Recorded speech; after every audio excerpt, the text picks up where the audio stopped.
우리가 지금 요한계시록 7장을 다루고 있는데요. 이 요한계시록 7장의 내용은 교회에 대한 이야기라고 제가 말씀을 드렸습니다. 14만 4천에 대한 내용은 하나님이 세상을 심판하는 중에 그 심판으로부터 지키시고 구원을 베푸시기 위해서 하나님의 인을 치시고 그래서 심판을 면하게 하셔서 구원받을 자들, 그래서 땅에 있는 지상 교회를 의미한다고 말씀드렸습니다. 그리고 땅에 있는 지상 교회의 특징은 전투하는 교회, 믿음으로 싸우는 교회다라는 특징이 있다고 말씀을 드렸습니다. 그리고 이어서 등장하는 아무도 능히 셀 수 없는 큰 무리는 승리한 천상교회라고 말씀을 드렸습니다. 하나님은 아브라함에게 하늘의 별과 같이 그리고 땅의 티끌같이 바다의 모래같이 너의 후손을 많게 할 거다 약속하셨는데 그 약속에 대한 궁극적 성취로서 승리한 바로 교회 공동체, 구원받은 모든 성도들이 바로 이 오늘 아무도 능히 셀 수 없는 큰 무리입니다. 하나님은 아브라함에게 너의 후손을 이렇게 셀 수 없을 만큼, 그래서 하늘의 별, 땅의 티끌, 바닷가에 모래같이 많게 하시겠다고 약속하셨을 뿐만 아니라 너와 너의 후손을 통해서 세상의 모든 민족이 복을 누리게 될 거다라고 말씀을 하셨습니다.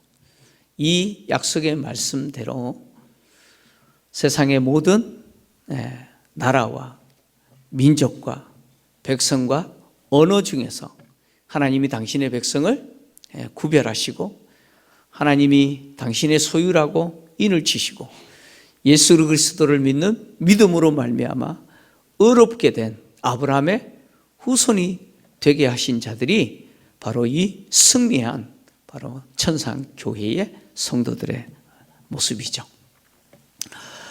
오늘 이 승리한 천상교회 성도들이 보좌에 앉으신 하나님과 어린 양을 향해서 구원하심이 보좌에 앉으신 우리 하나님과 어린 양께 있다라고 찬양했지 않습니까? 이들이 이렇게 찬양할 수 있는 것은 바로 하나님이 그리고 어린 양이 베푸시는 구원을 얻었기 때문이죠. 그래서 그렇게 찬양한 것입니다. 아무도 능히 셀 수 없는 큰 무리의 찬양에 이어서 오늘 요한은 모든 천사들이 하나님을 찬양했다고 기록하고 있습니다. 요한은 모든 천사가 보좌 앞에 엎드려 얼굴을 대고 하나님께 경배했다라고 기록하면서 뭘 추가했느냐면 24장로들과 내 생물 주위에 서 있던 보좌와 24장로들과 내 생물 주위에 서 있던 모든 천사, 이렇게 추가적으로 표현을 했습니다. 요한이 왜 그냥 모든 천사들이 보좌 앞에 엎드려 하나님께 얼굴을 대고 하나님을 경배했다 이렇게 표현해도 되는데 왜 보좌와 24장로와 내 생물을 언급했을까? 이유가 있습니다. 앞에서 우리가 4장과 5장을 다룰 때 보았던 것처럼 24장로는 바로 교회를 상징하는 천상적 존재라고 했습니다. 그리고 내 생물은 피조 세계 전체를 상징하는 천상적 존재라고 했습니다.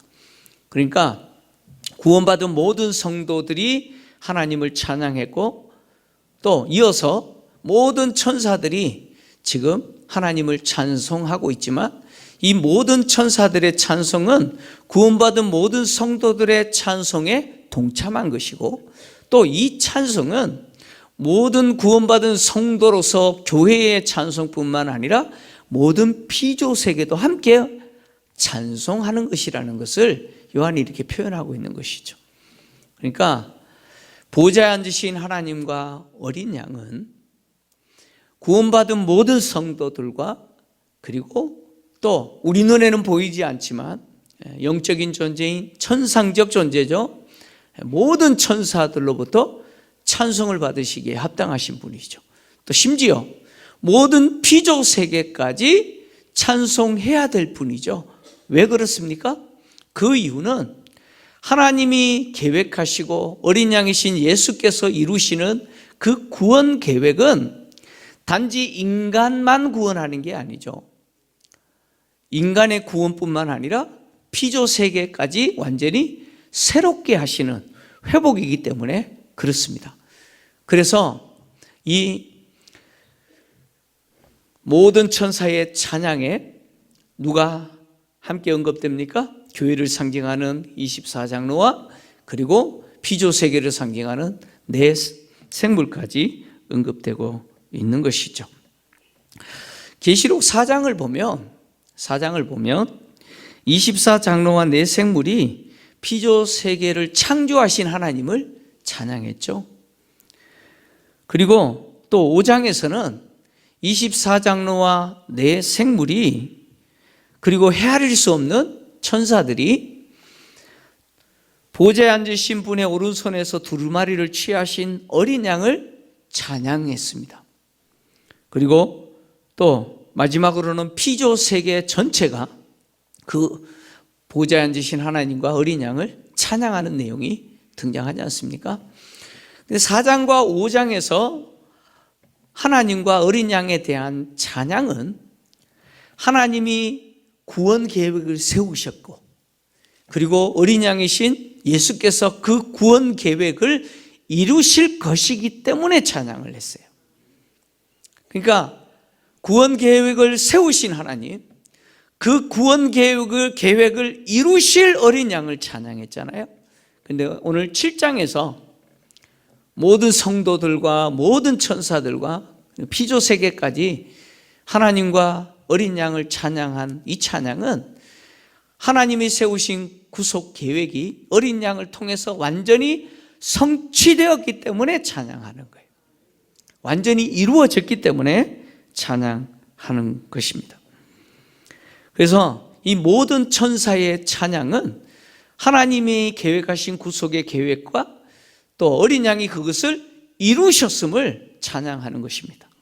모든 천사의 찬양은 아멘으로 시작하고 아멘으로 마무리하죠. 그 두 번의 아멘이 등장하는데 처음 아멘은 바로 모든 구원받은 성도들이 구원하심이 보좌에 앉으신 우리 하나님과 어린 양께 있도다라고 하는 찬양에 대해서 아멘 한 것이죠.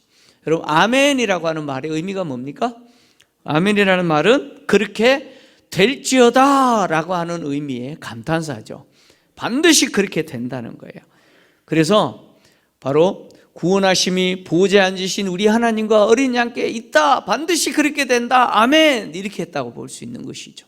근데 아멘이라고 하는 것은 반드시 그렇게 될 것임을 확신하기 때문에 아멘 할 수도 있지만 또 반드시 이루어질 일이 이루어졌기 때문에 아멘 할 수도 있는 것이죠. 하나님이 저와 여러분을 반드시 구원하실 겁니다. 이때 아멘 하는 거예요. 네, 아멘 하는 거예요. 왜요? 반드시 그렇게 이루어질 것이기 때문에 그렇습니다. 그래서 아멘 하는 거예요. 뿐만 아니라 하나님이 저와 여러분을 구원하셨습니다. 아멘. 왜요? 이루어졌기 때문에. 여러분, 우리를 향한 하나님의 구원은 이미 이루어졌어요. 그래서 아멘 하는 거예요. 그래서 이 모든 천사들의 이 두 번의 아멘은 이것을 이야기하는 거죠. 하나님의 구원 계획이 어린 양을 통해서 이미 성취되었다. 아멘, 아멘. 그 구원하심이 보좌에 앉으신 우리 하나님과 어린 양께 있다. 아멘, 아멘. 그리고 그 하나님과 어린 양은 찬양 받으시기에 합당하신 분이다. 아멘. 이렇게 모든 천사가 두 번에 거쳐서 아멘, 아멘 찬양한 것이죠. 보좌에 앉으신 하나님이 세우신 구속 계획을 어린 양이 성취하신 이 내용은요, 구원받은 성도와 회복된 피조 세계만 찬양하는 것이 아니라 모든 천사들까지도 찬양해야 될 내용인 것이죠. 이렇게 모든 천사들이 아멘, 아멘으로 하나님을 찬양하는데 이 찬양의 내용을 보시면 찬송, 영광, 지혜, 감사, 존귀, 권능, 힘, 이것이 세세토록 하나님께 있을지어다 라고 찬송했습니다. 여기 찬송, 영광, 지혜, 감사, 존귀, 권능, 힘이라고 하는 이 내용은 이미 4장과 5장에 등장하는 내용이잖아요. 4장을 보시면 내 생물이 하나님께 영광과 존귀와 감사를 올려드려요. 그리고 24장로들이 영광과 존귀와 권능을 하나님께 올려드려요. 4장의 그 내용이에요. 그리고 5장에서는 수많은 천사들이 두루마리를 취하신 죽임당한 어린 양께 찬양하는데 능력과 부와 지혜와 힘과 존귀와 영광과 찬송을 올려드려요. 그리고 마지막에 모든 피조 세계가 하나님과 어린 양을 찬양하면서 찬송과 존귀와 영광과 권능을 올려드립니다. 그러니까 지금 모든 천사들이 찬양하는 이 내용은 사실 4장과 5장에 있는 내용이잖아요. 4장과 5장에서 내 생물과 24장로와 피조세계가 그리고 수많은 천사들이 이렇게 찬양한 것은 하나님이 구속계획을 세우셨고 어린 양이 그것을 이루실 것이기 때문에 찬양했어요. 근데 모든 천사는, 오늘 본문에서 모든 천사는 그것이 이루어졌기 때문에 똑같은 내용을 가지고 하나님을 찬송하는 것이죠. 자, 모든 천사의 찬송은 우리에게 뭘 보여주냐면 하나님이 계획하신 구원 계획, 그리고 그것을 어린 양이 성취하실 것인데 반드시 이루어진다는 거예요. 하나님이 결정하신 구속 계획은 어린 양을 통해서 반드시 성취될 거다, 이것을 보여줘요. 그래서 하나님이 계획하신 구속 계획이 어린 양을 통해서 완전히 성취가 되었을 때 저와 여러분은 어디 있을까요? 어디 있을까요?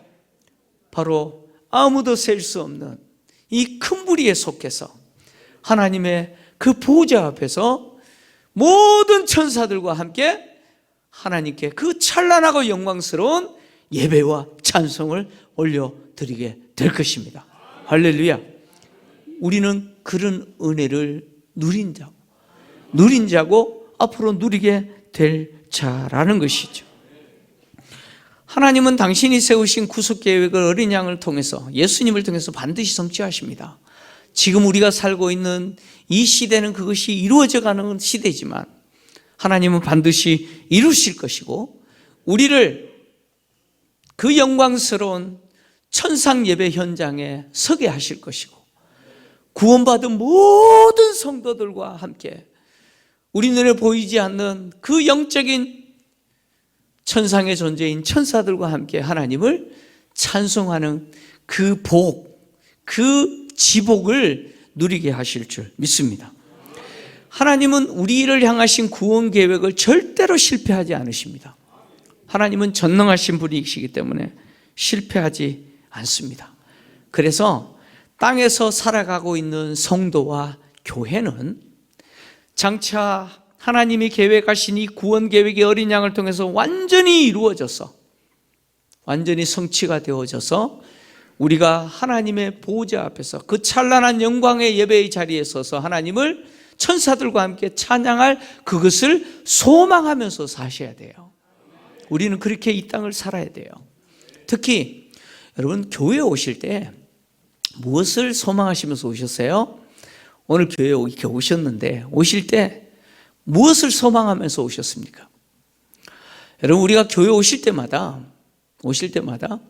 우리가 모여서 이렇게 찬양하고 함께 예배하는 이 모습과 이 시간을 통해서 장차 우리에게 이루어지게 될 그 찬란한 영광의 현장, 그 하나님의 보좌 앞에서 천사들과 그 아름다운 영광스러운 그 황홀한 찬송을 하게 될 그 시간과 그 상황을 소망하면서 오시는 거예요. 그래서 이 예배 현장을 통해서, 이 시간을 통해서 그 영광을 우리가 누리는 거예요. 조금 맛보는 거예요. 그래서 오실 때마다 그것을 소망하면서 오시는 우리 성도님들 되시기를 주의 이름으로 축원합니다. 그래서 우리는 이 땅을 살아가지만 때로는 예수 믿는 것 때문에 참 불편하기도 하고 힘든 시간들을 우리가 지나야 되기도 하지만 장차 우리에게 주어질 그 찬란한 영광을 소망하시면서 잘 견디시기를 주의 이름으로 축원합니다. 이렇게 모든 천사의 찬송 이후에 장로 중에 하나가 24장로 중에 하나겠죠. 하나가 요한에게 질문을 해요. 뭐라고 질문을 하냐면 이 흰 옷 입은 자들은 누구이고 어디서 왔냐라고 질문을 해요. 여러분, 장로 중 하나가 몰라서 물을까요? 몰라서 묻는 게 아니죠, 그죠? 이 질문을 통해서 요한에게 흰 옷 입고 지금 종려 가지를 들고 구원하심이 보좌에 앉으신 우리 하나님과 어린 양께 있다라고 말하고 외치고 있는 이 아무도 능히 셀 수 없는 이 큰 무리가 누구고 어디서 왔는지 알게 하기 위해서 이렇게 질문한 거죠. 장로 중 한 사람은 이 질문을 통해서 이 흰 옷 입은 자들이 큰 환난에서 나온 자들이고, 그리고 어린 양의 피에 그 옷을 씻어 희게 된 자들이다, 이렇게 설명을 했습니다.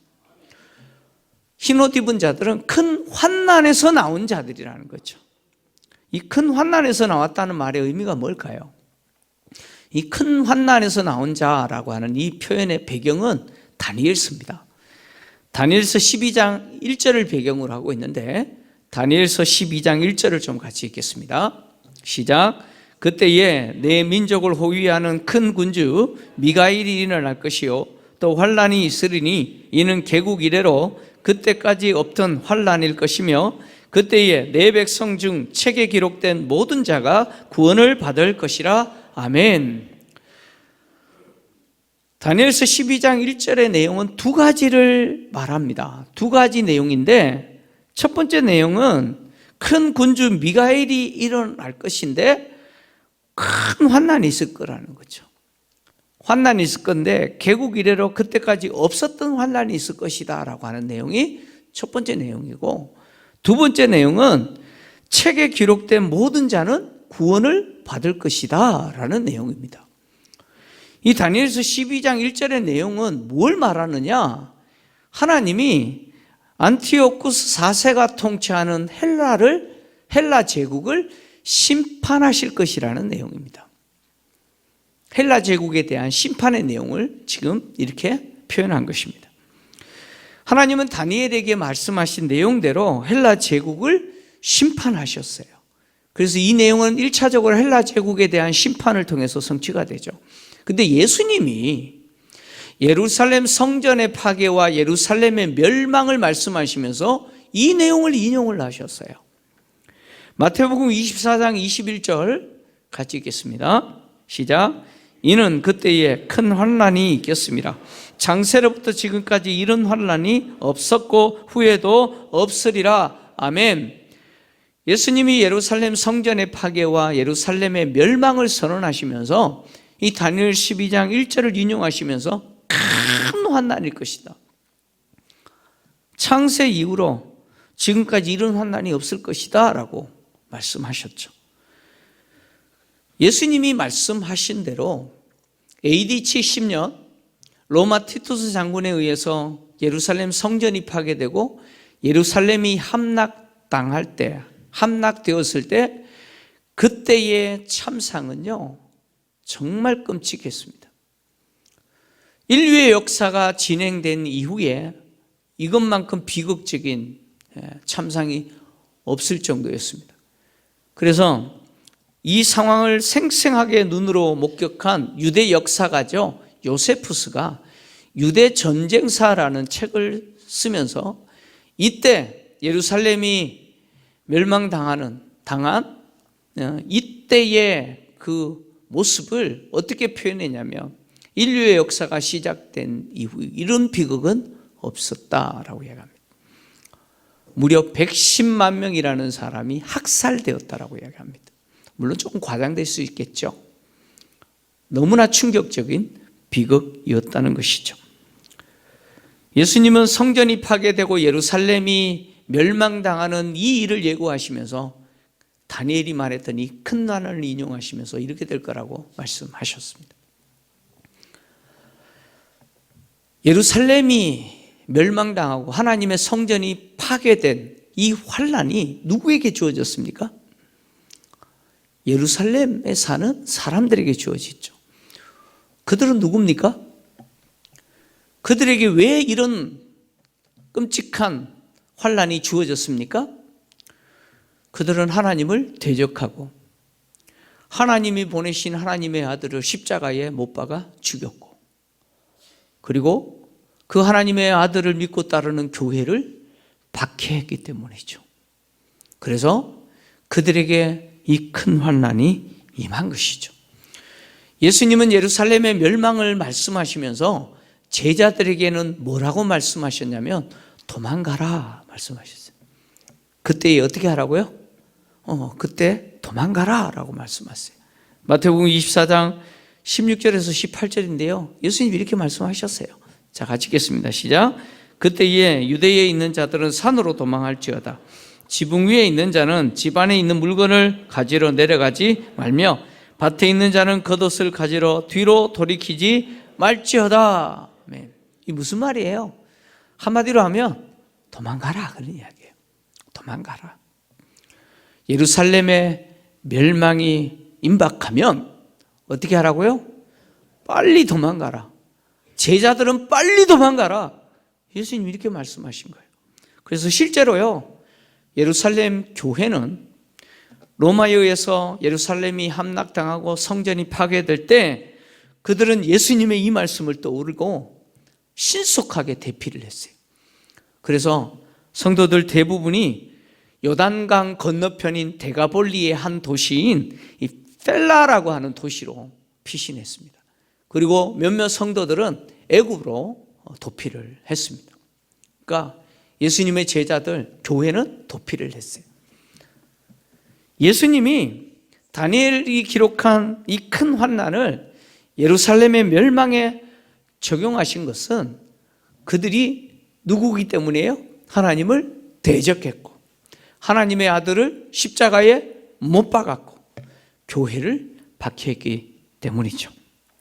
요한은 다니엘서를 배경으로 이 내용을 오늘 본문에 기록하면서 흰옷 입은 자들이 큰 환난에서 나온 자다 이렇게 표현했습니다. 근데 이 큰 환난에서 나온 자라고 하는 표현에 대해서 학자들은 좀 두 가지 정도로 해석이 나눠집니다.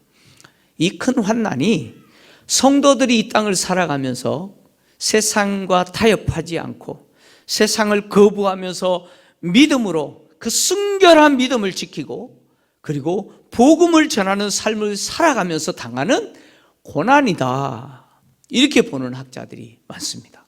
그러니까 성도들이 당하는 고난이다. 왜냐하면 5번째 인을 떼실 때 제단 아래 순교당한 성도들의 영혼이 있었잖아요. 그들에게 흰 옷을 하나님이 입히시고 또 쉬라라고 말씀하시면서 하셨던 말씀이 뭐예요?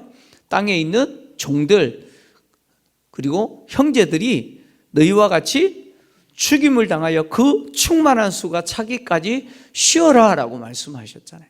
그래서 이 흰옷 입은 자들은 이 땅에서 불신자들로부터 고난당하던 자들이다 라고 볼 수 있다는 것이죠. 그렇게 보게 되면 이 흰옷 입은 자들은 세상에서 믿음으로 살다가 복음 전하는 그 삶을 살다가 고난 때문에 힘든 시간들을 겪었지만 하나님이 구원을 베풀어 주신 사람일 수 있죠. 그죠? 근데 또 많은 학자들은 이 큰 환난은 성도들이 당하는 환난이 아니고 불신자들, 교회를 박해하고 하나님을 대적하고 예수를 대적하는 바로 세상에 임하는 하나님의 심판으로서 큰 환난이다 라고 말하는 학자들도 많습니다. 왜냐하면 앞에서 우리가 잠깐 언급했던 것처럼 예수님이 다니엘서에 기록된 이 큰 환난을 예루살렘의 멸망을 예언하시면서 적용했을 때 이 환난의 대상은 누구였습니까? 바로 하나님을 대적하고 하나님의 아들을 십자가에 못 박아 죽이고 교회를 박해했던 자들이잖아요. 마찬가지로 이 환난 역시 세상, 사탄과 악의 세력과 교회를 대적하고 하나님을 대적하고 하나님의 아들을 거부하는 세상에 대한 하나님의 심판으로서 환난이다. 그래서 이 환난에서 나온 자들이란 마치 이스라엘 백성들이 애굽에서 종살이할 때 하나님이 애굽을 심판하시고 애굽을 심판하는 중에 이스라엘 백성들을 보호하시고 심판당한 애굽에서 그들을 나오게 하셨던 것처럼 하나님이 세상을 심판하시는 중에 이들을 보호하시고 심판당하는 세상으로부터 악과 땅에 거하는 자들로부터 나온 자들, 이들이 바로 흰옷 입은 자들이다 라고 볼 수 있다는 것이죠. 또 더해서 14만 4천이 어떤 사람들이었습니까? 땅에 있는 교회 이야기였잖아요. 하나님이 땅에 있는 교회를 세상을 심판하는 중에 보호하시고 구원하시기 위해서 인을 치신 것처럼, 그 목적처럼 흰옷 입은 자 역시 큰 환난에서 보호하시고 그 환난으로부터 뭐예요? 나온 자들, 건짐받은 자들이다, 이렇게 볼 수 있다는 것이죠. 뭐 어떤 쪽으로 보더라도 충분히 가능성은 있습니다. 근데 중요한 것은 뭐냐면 이 큰 환난에서 나온 자가 신앙생활을 하면서 믿음으로 살기 위해서 몸부림치다가 세상에서 고난당했는데 하나님이 구원해 주신 대상이든 아니면 세상을 심판하시는 그 심판 중에 하나님의 보호를 받고 하나님이 구원해 주시는 대상이든 핵심은 뭐냐면 어떻게 해서 그 환난에서 나올 수 있었냐는 거예요. 바로 두 번째 질문이죠. 그들의 그 옷을 어린 양의 피에 씻어 희게 된 자다라는 이 해답이 중요한 것이죠. 지금 흰옷 입은 자들은 누굽니까? 어린 양의 피로 그 옷을 씻어 휘어진 자들. 바로 예수님이 십자가에 흘리신 그 보혈의 피로 의롭게 된 자들이라는 것이죠. 구약에서 옷을 빠는 행위가 드러나는 경우들이 있죠. 창세기에 보면 이 야곱이 이제 가나안 땅으로 다시 돌아와요. 돌아왔을 때 이 세겜에 머물다가 디나 사건이 일어나잖아요. 그때 하나님이 야곱에게 베델로 올라가라 라고 말씀하세요. 그 베델로 올라가기 전에 야곱이 했던 행동이 뭐냐면 우상을 다 제거하는 거예요. 식솔들에게 우상 다 제거하고 또 옷을 빠는 행위를 했습니다. 그리고 또 출애굽기를 보면 하나님이 애굽에서 종살이하던 이스라엘 백성들을 애굽에서 나오게 하시고 시내산에서 이스라엘 백성들을 만나주세요. 이스라엘 백성들이 시내산에 임재하시는 하나님을 대면해야 될 때 하나님은 모세에게 이스라엘 백성들에게 이렇게 하라고 명령을 하셨어요. 출애굽기 19장 10절인데요. 자, 같이 읽겠습니다. 시작. 여호와께서 모세에게 이르시되 너는 백성에게로 가서 오늘과 내일 그들을 성결하게 하며 그들에게 옷을 빨게 하고, 옷을 빨으라는 거예요. 나를 만나기에 앞서서 준비를 해야 되는데 하나님을 대면하기 위한 준비가 뭐예요? 성결하게 하고 옷을 빨라는 거예요. 여러분 물어볼게요. 옷을 빨라고 하신 이유가 뭘까요? 이스라엘 백성들이 입고 있는 옷이 아유 더러워라, 이렇게 옷이 지저분해, 야 그런 옷을 입고 나를 만나? 안 돼. 뭐 그겁니까? 옷이 더러워서 지금 빨라고 하는 이야기입니까? 그게 아니에요. 성결하게 하는 의식이죠. 그죠? 문제는 뭐냐면 옷을 빤다고 해서 죄 문제가 해결됩니까? 옷을 빨았더니 죄가 뭐 없어졌습니까? 옷을 빤다고 해서 죄 문제가 해결되지 않는다는 것이죠. 즉 우리 죄를 깨끗하게 할 수 있는 것은 오직 보혈의 피밖에 없다는 것이죠. 보혈의 피만이 우리를 깨끗하게 할 수 있는 것이죠.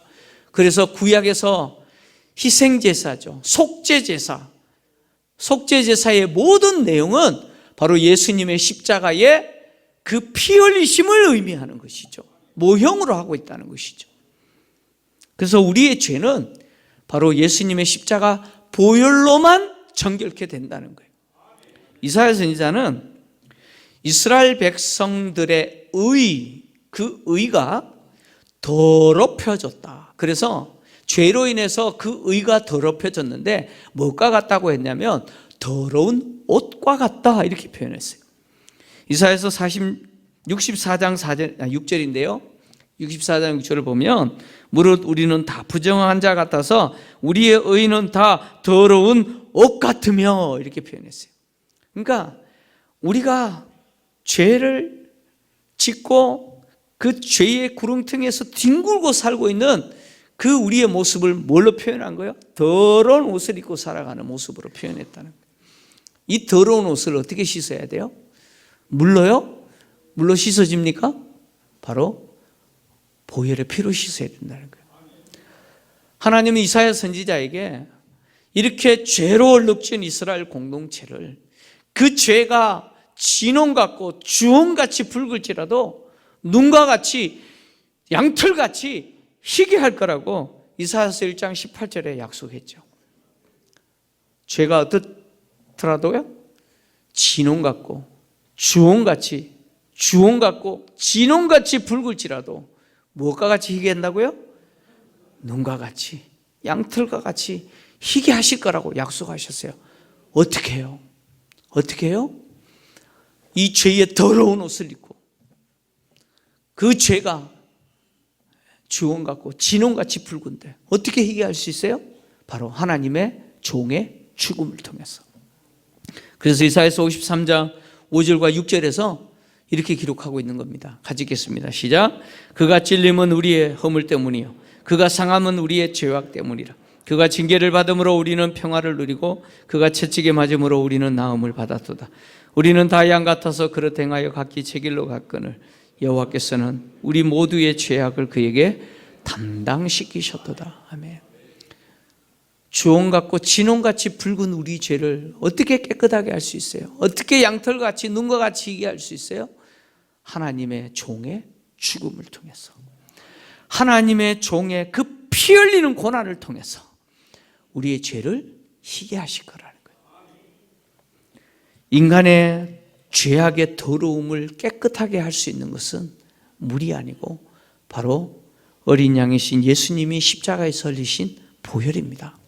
그래서 신약 성경은 하나같이 예수님의 그 피가 우리 죄를 깨끗하게 한다라고 기록하고 있는 것이죠.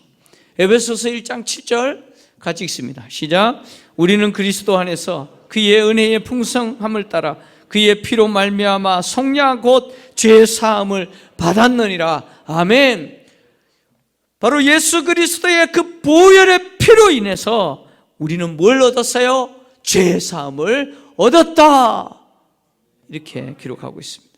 히브리서 9장 14절 같이 읽겠습니다. 시작.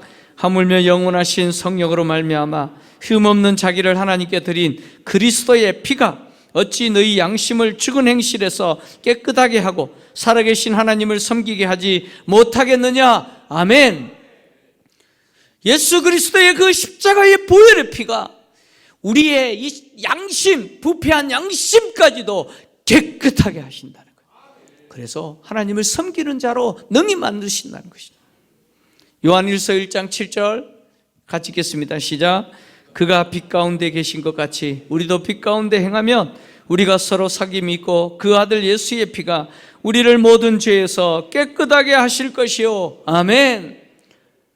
우리가 빛 가운데 행하면 우리가 누구와 사귐이 있느냐? 예수 그리스도와 하나님과 사귐이 있고, 그런 우리에게 예수의 피가 우리를 모든 죄에서 깨끗하게 하신다. 예수의 피가 우리를 깨끗하게 하신다고 말합니다. 우리의 죄를 깨끗하게 하실 수 있는 것은 오직 예수 그리스도의 보혈뿐입니다. 하나님의 보좌 앞에서 구원하심이 보좌에 앉으신 우리 하나님과 어린 양께 있다라고 고백하고 찬송하는 이 무리들이 찬송할 수 있었던 이유는 뭐냐면 바로 어린 양의 보혈로, 그들이 깨끗하게 되었고 의롭게 되었기 때문에 그들이 그 영광의 자리에서 하나님을 찬양하는 것이죠. 성도들이 이 땅에서 최종적으로 승리하고 하나님의 보좌 앞에서 그 찬란한 영광의 예배의 자리에 서서 하나님을 찬양할 수 있는 이유는 예수의 보혈이 우리를 깨끗하게 했기 때문이에요. 여러분, 누가 하나님의 보좌 앞에 설 수 있어요? 누가 설 수 있어요? 바로 어린 양의 보혈로 의롭게 된 자들만이 설 수 있어요. 여러분, 내가 세상에서 잘 나간다고요? 세상에서 잘 나가기 때문에 하나님의 보좌 앞에 설 수 있어요? 내가 세상에서 많은 것을 가졌기 때문에 하나님의 보좌 앞에 설 수 있어요? 내가 세상에서 가장 높은 자리에 있기 때문에 하나님의 보좌 앞에 나가 설 수 있는 겁니까? 다 쓸데없는 거예요. 그런 것들이 하나님의 보좌 앞에 설 수 있게 하지 않습니다. 오직 예수의 보혈, 예수님의 그 보혈이 나를 깨끗하게 하셨기 때문에 나를 하나님의 보좌 앞에 서게 만드는 것이죠. 예수님의 보혈의 능력은요, 과거와 현재, 미래까지 유효하죠. 그래서 과거의 내 죄도 깨끗하게 씻으셨고, 현재의 나의 죄도 깨끗하게 씻으시고, 미래에 내가 연약하여 짓는 죄까지도 예수님의 보혈은 깨끗하게 씻어주실 줄 믿습니다. 하나님은 절대로 우리에게 다시 말하면 우리를 향하신 그 구원 계획을 실패하지 않습니다. 우리를 끝까지 책임져 주십니다. 그래서 예수님의 보혈을 통해서 우리는 승리하고 장차 그곳에 서게 될 자들임을 믿습니다. 결론입니다. 요즘 세상이 교회를 걱정하잖아요. 제가 이런 표현 자주 쓰는데 실제이기 때문에 그래요. 여러분, 세상은 어떤 곳입니까? 죄와 뒹굴고 있잖아요. 그죠? 그 주홍 같고 진홍 같은 죄를 덮어쓰고 살고 있는 세상이 누구를 걱정한다고요? 예수의 보혈로 깨끗하게 의롭게 된 자들을 걱정하고 있어요. 왜요? 왜요? 우리가 예수의 보혈로 깨끗함을 입고 의롭게 되었지만 실제 우리의 삶이 빛 가운데 행하지 않기 때문이죠. 그래서 요한일서 1장 7절 이렇게 기록한 거예요. 그가 빛 가운데 계신 것 같이 우리도 빛 가운데 행하면 이라고 표현하는 거예요. 우리는 예수의 보혈로 의롭게 된 자인 줄 믿습니다. 하나님은 절대로 우리를 포기하지 않으실 것입니다. 때문에 우리는 예수의 보혈이 우리의 죄를 정하게 하고 예수의 보혈만이 죄인인 인간을 하나님의 보좌 앞에 서게 만든다는 사실을 세상에 보여줘야 될 사람들이 저와 여러분인 줄 믿습니다. 그래서 우리의 삶이 예수님의 보혈을 의지하고 사셔야 돼요. 그래서 우리가 때로는 연약하여 넘어질 수도 있지만 그 보혈 앞에 나가서 예수의 보혈로 나를 정결케 하시고 나를 의롭게 하심으로 장차 하나님의 보좌 앞에서 그 찬란한 영광의 예배를 드리는 자로서 살게 해 주십시오. 그 긍휼의 은혜를 구하고 보좌 앞으로 나가는 자들에게 하나님은 이 은혜를 베풀어 주실 줄 믿습니다. 그리고 여러분, 교회 오실 때마다 그리고 불편한 세상에 살면서도 장차 우리에게 주어질 그 영광의 그 현장에서 내가 있을 것이라고 하는 그 소망을 가지시고 인내하시고 믿음으로 살아가시는 저와 여러분 되시길 주의 이름으로 축원합니다.